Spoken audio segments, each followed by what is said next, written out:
That was fascinating for me from doing the Feldenkrais lessons, how everything is connected. Every change in one area of the body has repercussions throughout the entire body. And it's the same with riding too. If you change one body part of the horse, if you loosen something, then you can see a ripple effect that other parts loosen up. Or if one part gets stiff and tense, then other parts get stiff, maybe on the other end of the body. That's totally fascinating.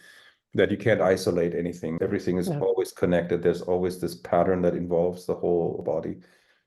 And writers often focus very much on what the head is doing or this and that, and they don't realize that this is just the end of a domino chain, and some domino piece fell over, and then what you see is just the very end of that long line of dominoes. And then you have to go and find, where did that even start? I was thinking how when I was young, I was always obsessed with getting the right leg position, because all the good people I saw and admired all had a very distinct leg position with certain angles, and I wanted to have that. So I worked on that.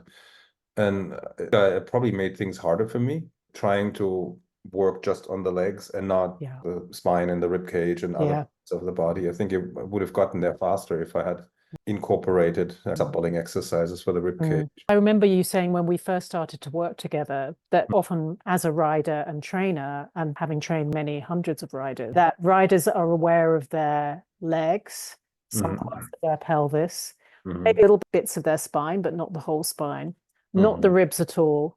Hands, maybe a little bit shoulders, but not so much in terms of just being told to open the chest, but not normally about all the possibilities.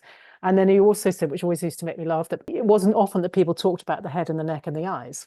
Never. Dressage never talk about the rib cage or the head or the eyes or anything. That's completely foreign to us. And yet, if your head is always a little bit committed to being side bent because you do something with one eye to bring that eye a little bit forward because this is your dominant eye, and then you're saying, it's just so hard, I can't weight my pelvis evenly at all, and it doesn't matter what I try, I still can't weight my pelvis evenly, because you've never actually felt that what's going on up here is causing you not to be able to find that more equal and even balance. A lot of riders have this permanent tilted head position when they ride. Of course, that will have repercussions down the spine.